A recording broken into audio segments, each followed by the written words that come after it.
Sure, great win. Great win for the girls tonight. This was a physical battle. And I start with, that they have some very veteran guards. Obviously, preseason player of the year on their team. They had, as we call it, kind of a three-headed guard monster with a guard that can shoot it really well and then some other guards that can really punch it. And along with that, they had this inside presence that I think was pretty disruptive to us tonight, too. So it felt like every possession was a very physical battle for our players tonight. But we got the lead early going into that third quarter or going into halftime. And I thought the best piece was just our composure and our discipline down the stretch from the third quarter into the fourth. It looks like we won the third by 2, the fourth by 12. And that's what we needed because it was we tied in the second quarter and had a little lead in that first quarter. So SAC is a good team, and they're going to win a lot of games in this league. But I thought defensively, we knew it was going to be a defensive battle.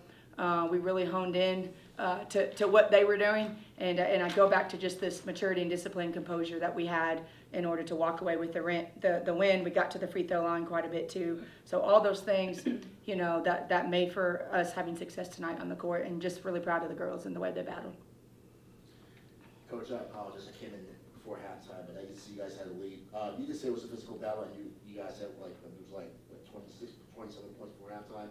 Talk about that defensive battle that you guys had and how you were able to use that to withstand whatever they put together as a late rally towards the end of the game, and you were able to finish it off. Well, they have some length and size in the paint, and if you saw that second half, you saw it was just a full-blown battle.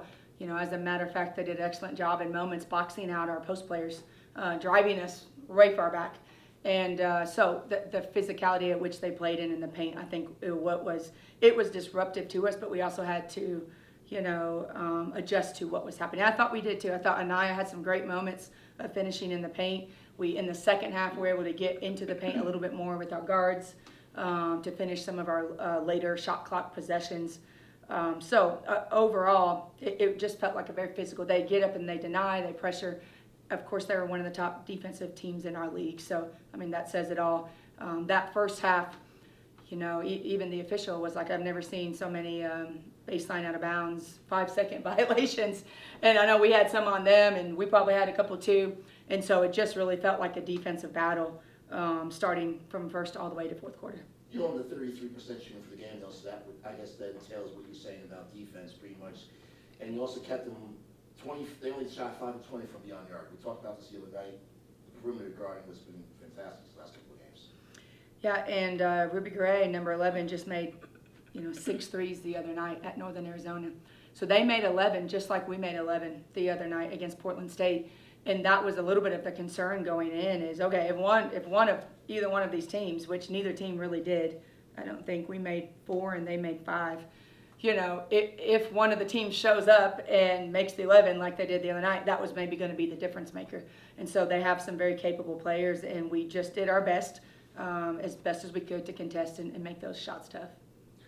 Heather, what does it say about Jimmy Ralph? You're facilitating our offense, and everybody seems to be free flowing. They're seemingly on the same pace. What does that mean when you dictate this flow and the results show like again tonight? It's actually pretty good because my teammates get a look and we all get a look. Playing team ball is the best way to go. So that's about it. You get balanced scoring again tonight, Coach. You have Heather with it. Anaya had 14. Tatum had 15. Nina had 8. And we talk about this, the balance of the offense output. It just shows that right now in conference play, especially where you guys are at, how important it is. Points are hard to come by. There's a lot of teams that can defend, but actually putting it in the hole. So yes, Tatum and I figured out how to work well around each other, I thought, tonight, too. They're two people that don't completely stretch all the way to the perimeter.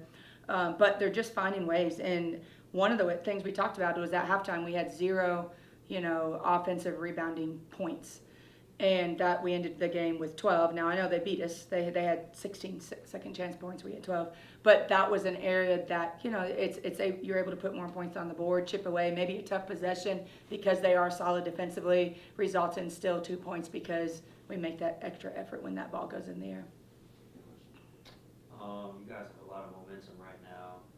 What is the message going through the rest of the conference play just for both of you guys? It's honestly a feeling of we haven't done anything yet. Does that make sense?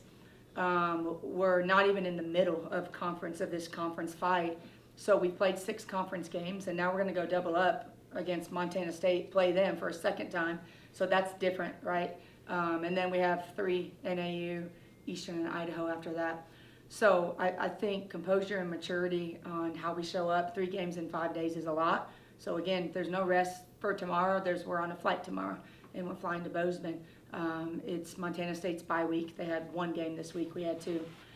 So it's just stay the course, as we talk about. And I know this sounds cliche, but eat a good post-game meal. Get to bed early. Eliminate as many distractions as we can. Get up, eat like a champion. Hopefully you slept well. It's just like on and on and on. We just started school again. So I know maybe not the secret sauce, the answer that you wanted, but it is just this consistency of how we're going to go about our business every day. Now, to piggyback off of that, Coach, I know you just mentioned that, and obviously you don't want to look at the stats and look at the statistics, and there's obviously you guys are right now the top team in the conference, but how do you try and keep the team focused so that they don't get too focused on the fact that, okay, here we are, but we're, like you said, we're not really where we want to be just yet, because it's still just early, it's only January. I think it just goes back to our habits and our processes, which is kind of what I was saying is, you know, everybody wants to win a Big Sky championship right now, but we're not even, you know, halfway through this race. So you can start strong and finish horrible, right? You can start strong, finish strong, and give it all up in the middle. So we're just looking for this consistency behind how we show up, taking care of our bodies, how we sleep, just little things, making sure we stay healthy, cold season, things like that. It was pretty windy the last couple of days. I don't know where that came from. So little things, if you stay focused on how you do stuff every day, everything else will continue to take care of itself. For Heather, she stays in the gym, film watching sessions with her coach, you know, all those little things that will continue to allow her to have success, and then we'll deal with the opponent when that comes.